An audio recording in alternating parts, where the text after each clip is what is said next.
एक सौकार था, उसके साथ बेटे और एक बेटी थी। सातों भाई बहन बैठकर खाना खाते थे। एक दिन कार्तिक की जोत का व्रत पाया तो भाई बोले कि आओ बहन जी मिले। उनकी बहन बोली कि भाई आज दरवाजा उठा रखा है, इसीलिए चांद तो ऊपर जी मिली। तब भाई बोले कि क्या हमारी बहन भूखी रहेगी? तो एक भाई ने दिया और दूसरे ने छीनी दी। एक पेड़ के पास एक तरफ होकर दिया जलाकर छीनी दी और आकर कहा कि बहन तेरा चांद निकल गया।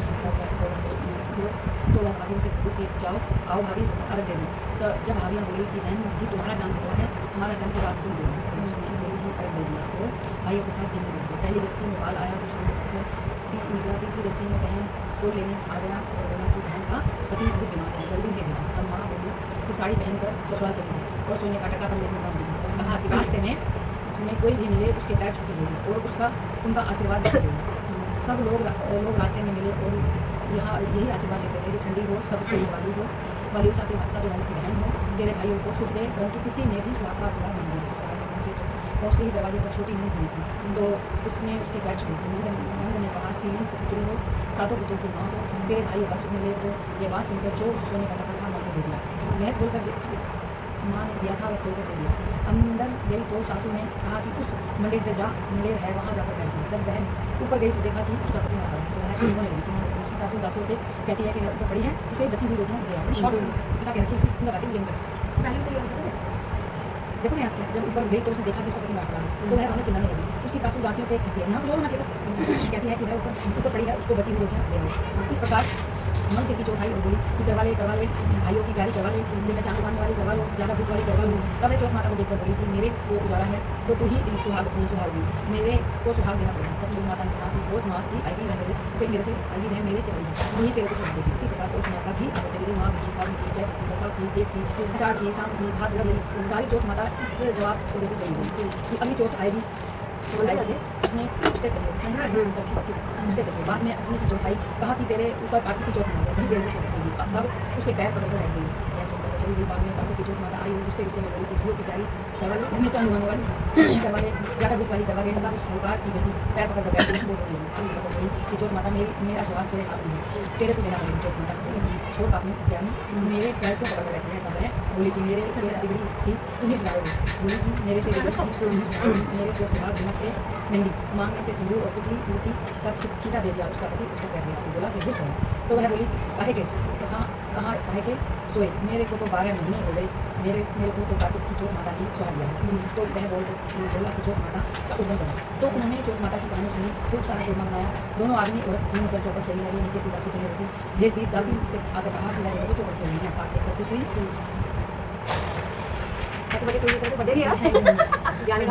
याद आया बोली कि क्या बात हुई। तो बोली मेरे माता टूटी है, तू पूजा कर चौथ माता टूटी। और यह कहकर ससुर जी के पैर छूने लगी और सारी नगरी में मुहूर्त पड़ी। सबको चौथ माता का मुख करना चाहिए। तेरा चौथ करनी नहीं तो 4 करना, नहीं तो 2 चौथ सब कोई करे। ये चौथ माता जैसा संसार को सुहा दिया वैसा सब करना।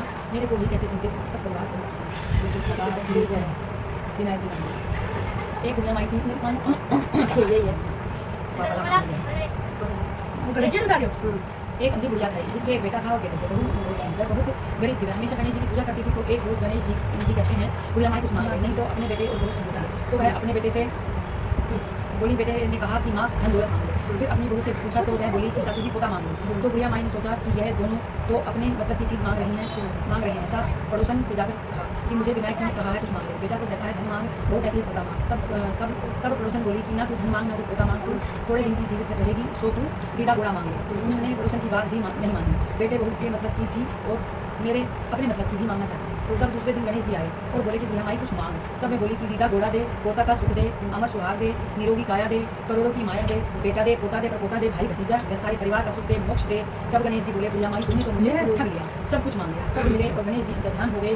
भैया माँ को सब कुछ मिला। हे गणेश जी महाराज जैसा भैया माई बोलती है वैसे सबको गणेश जी महाराज की जय। तुम्हें एक चीज़ बताऊँ, कोई भी पूजा पाठ तो ध्यान से करो। तुम लोग इधर उधर करते हो, ये खेल नहीं है। करो तो ध्यान से, नहीं तो समझे। हम तो ध्यान से करते हैं सब। बच्चे बीच में आ गए वो करने लगते हैं। ये देखो मार रहा है उसको, सन कैसे करते हैं इसको नहीं हो क्या पहले हैप्पी बर्थडे करने लगी है। हैप्पी बर्थडे भगा तो दूंगी। हां हैप्पी बर्थडे समझे, हैप्पी बर्थडे समझे, हैप्पी बर्थडे नाती पोते वाली बनो, खूब खुश रहो। नाती पोते बहू बेटे नाती पोते वाली जो बनोगी तो बहुत नाती पोते आगे का है ना। हाँ वो तो हो जाएगा। ठीक है, वो तो हो ही जाएगा। हो ही जाएगा ना। खूब तरक्की करें, पढ़े मैंने तो पढ़ी लिखी सही बात है, और क्या नाती पोते तो हाँ, इनकी अलग कहानी है, नीतो कर देती है सब कुछ। अलग कहानी है। इसको बंद कर ले, सारी कॉलेज आई है। हाँ, कौन सी गंदी बात कर रहे हैं?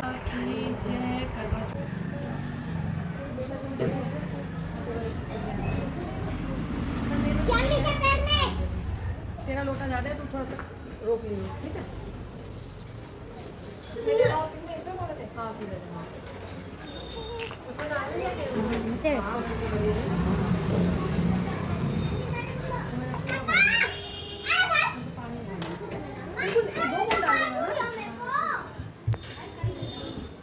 चल पता नहीं पछले को पंप चला नहीं चला, पंप भी खराब हो गया।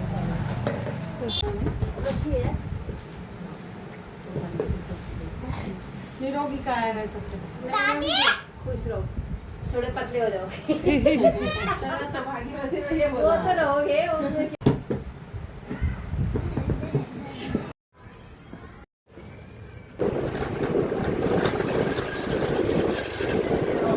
अब रोशनी आएगी ना फिर देख। अब देख हम जा रहे हैं बर्थडे बनाने, मेरा बर्थडे है आज। आज करवा चौथ भी है और आज बर्थडे भी है, तो हम बर्थडे भी मनाएंगे।